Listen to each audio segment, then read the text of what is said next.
narito na naman tayo para sa isang napaka-sweet at nakakakilig na love story nila Kalingap Edu at Ate Viancy. Ulat mo ay aking makilala. Para sa pagpapatuloy ng ating love story ay kasalukuyang nasa Cebu ang buong Kalingap team kasama si Ate Viancy at Kalingap Edu. Sila ay pumunta doon ng walang ginagastos kahit kaunti dahil ito nga ay libre ng kanilang mga sponsor. Lalong-lalo na sa mga sponsors ni Ate Viancy. Talagang ginastosan nila ito para lamang makita si Ate Viancy sa airport at talagang dinumog nga ang EDC Love Team noon at ito ay makikita nyo sa ating nakaraang video. Ngayon naman ay pumunta na sila sa kanilang unang destinasyon sa kanilang itinerary at ang lugar na ito ay napakaganda dahil napakaraming mga bulaklak at sariwa ang hangin kaya naman sure na mag-enjoy ang buong Kalingap team. Ang nais ko lang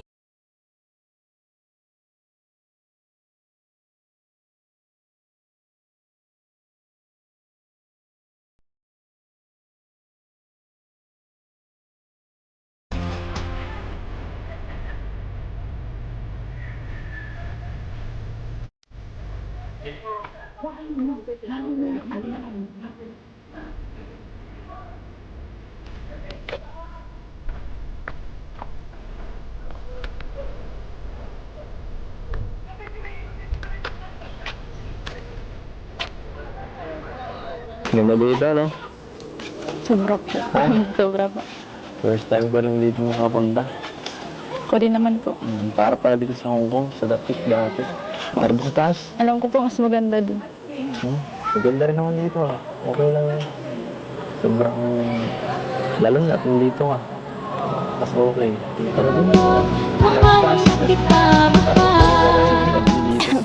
Para Dahil tayong... na din sa ganda ng paligid ay maganda ang modo ng dalawa sa pag-uusap. Baka di mo kaya sa Pagpasyahan sarili mo. nila na umakyat sa floor na mas mataas dahil mas maganda nga daw ang view dito.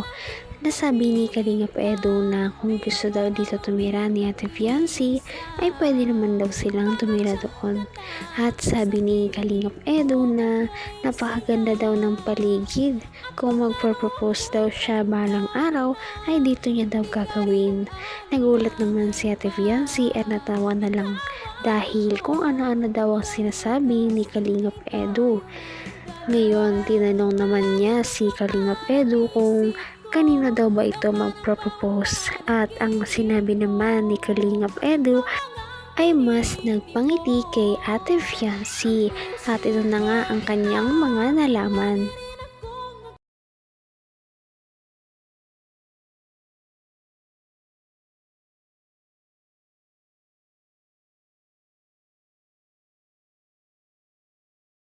Siguro kung magpupropose ako, dito ko gagawin. Ang bihira. Ano sa tingin mo? Bakit? Sino po bang anak? Ha? Kanino po ba kayo magpo-propose? Kaya sa tingin mo? Ha? Awan ko po. Siyempre, Yun po. tao mamahalin ko. Kagaya ng taong nasa harap ko.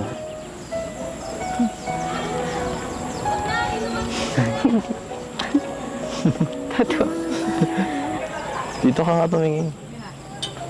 Kahit di ka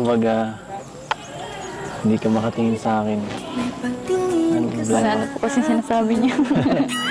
Ano sinasabi? Naman akalain na Alam ko, parang... Talagang natawa na lamang si Ate Viancy sa Magulong mga salita pinagsasabi minsan, ni pero Kalingap Edu dahil totoo naman nahihiya sinasabi na nito, nga eh. ito dahil ang mga pinag-uusapan na nga nila ay tungkol sa future at medyo maaga pa nga para masabi ito kaya naman siguro nahihiya si Ate Viancy.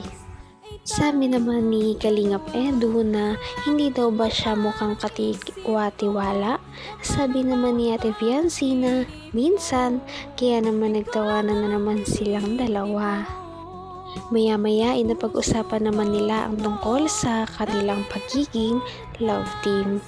Inamin ni Kalingap Edu na sana hindi lamang daw tambalan ng tingin ni Ate Fiancy sa kanilang dalawa, at sumagot naman si Ate Fiancy. Kaya naman nagulat si Kalingap Edu dahil hindi niya inaasahan ang mga susunod na sasabihin ni Fiancy.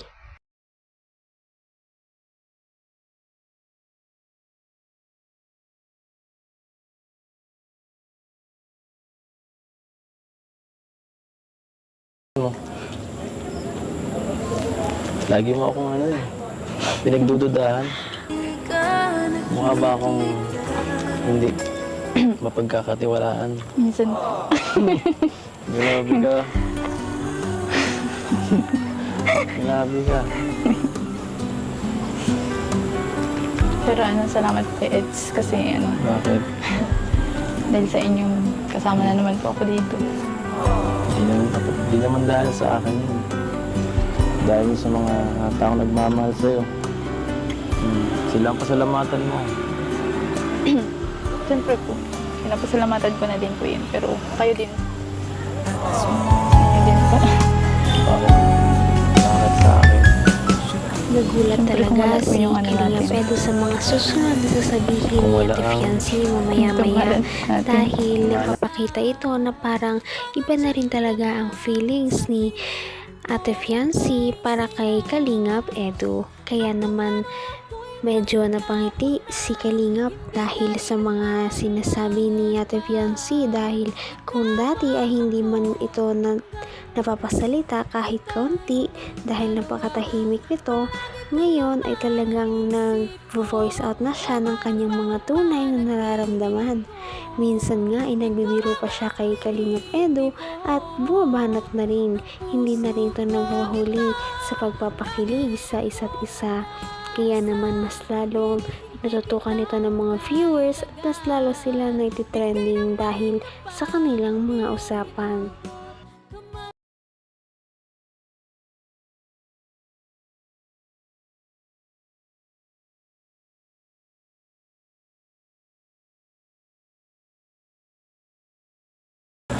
Siyempre kung wala po yung natin.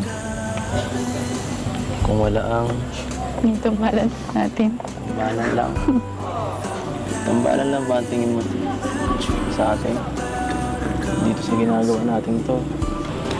Wala bang wala bang nag-i-improve? Sana nga po. Hindi lang tambalan. Joke lang. Okay na sana eh. Ang ganda dito. Wow, grabe. Flower garden. Anong ginagawa mo dyan, ha? Sumusunod po sa inyo. Sumusunod ka sa akin. Pabagal-bagal ka, you holding hands kita. Hindi ka rin nag-alinlangan pa. Kung ayaw mo Maya-maya pa pagkatapos ng kanilang maikling biroan doon sa taas Teka lang, ay joke lang bumaba yun. na nga sila para ma-explore nila kung ano ba talaga at gaano kaganda ang lugar na kung nasaan sila nung araw na yun. Pagkapaba nila, sabi naman ni Kalingap Edu na medyo mabagal daw si Ate Fiancy sa paglalakad. Kaya naman, nagkaroon na naman siya ng bright idea na pang-asar kay Ate Fiancy. Sabi niya kapag mas mabagal pa daw si Ate Fiancy sa kanyang paglalakad ay talagang i-holding hands niya na ang dalaga. Kaya naman nagmadali ito pababa at ang mga susunod na mangyayari ay makikita natin sa ating mga susunod na upload at mga video. Ngayon'y after. Kaya naman, sana ipatuloy natin silang suportahan at mahalin si Fiancy, si Kalingap Edu at ang Kalingap team. Yun lamang at maraming salamat sa panonood. Abangan natin kung magkakatuluyan ba talaga si Kalingap Edu at Fiancy.